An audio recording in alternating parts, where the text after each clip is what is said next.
The most precious of gifts, listening.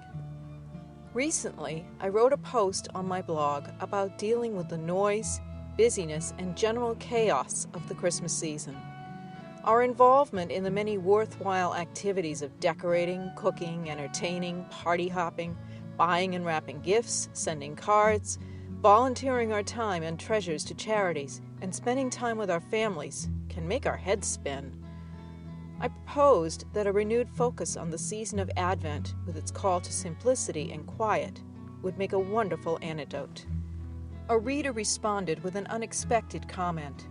"I have the opposite problem," she says. "I would love a bit of noise and chaos at Christmas." Jay described her situation of caring for a homebound mother and a disabled husband, with other family members living too far away to visit. Suddenly, my assumption that a quiet Christmas was best for everyone felt arbitrary. Quiet can assume many forms, including loneliness and isolation.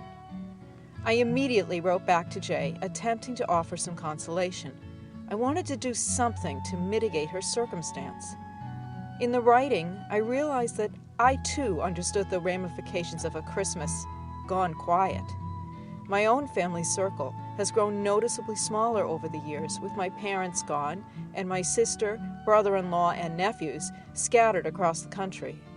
Although the circumstances were different, Jay and I ended up sharing a common problem. Jay responded to my letter, opening up about her situation. Because of her husband's disability, it is nearly impossible for them to visit friends. In fact, in order to see her mother on Christmas Day, she has to leave him behind. She waxed nostalgic on the past, writing, "We had such a lovely time with the cousins and aunts and uncles when I was a child, and when we lived closer by." She wrote of longing to help others, of getting a tree only to leave it unadorned, and of the futility of buying gifts when no one really needed anything. She gently berated herself in her longing for Christmases past full of Santa Claus, gifts, and overeating. As a teacher in the Methodist Church, she is keenly aware of the true meaning of the day.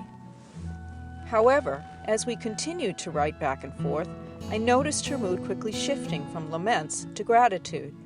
Jay began recounting her blessings, most notably the love she has for her husband and mother. I could feel the warmth of that love coming across the Atlantic from her home in Ipswich, England, to mine in North Grafton, Massachusetts.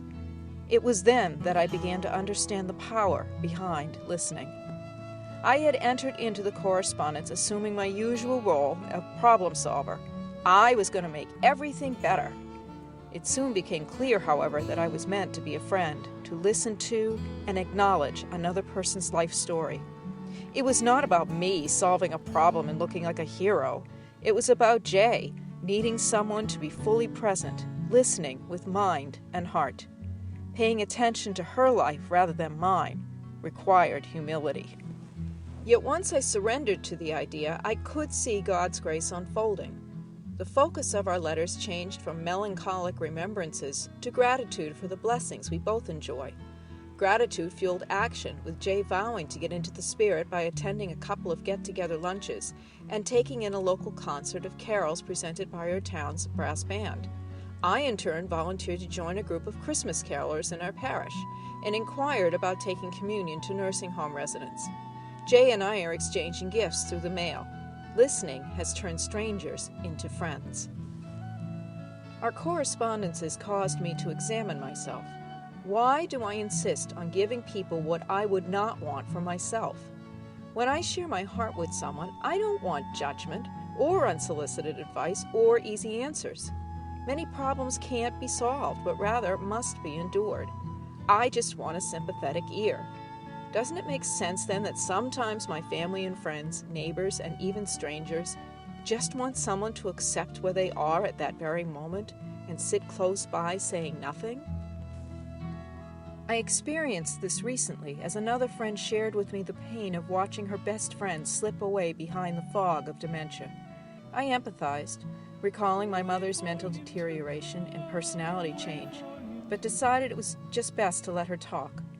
We ended our conversation in silence, looking at each other with misty eyes. Jay taught me how to do that. If I were to sit on Santa's knee, I would say, "Saint Nicholas, please help the Lord to help me grow in grace as a good listener." For listening is one of the most precious gifts we can give to each other.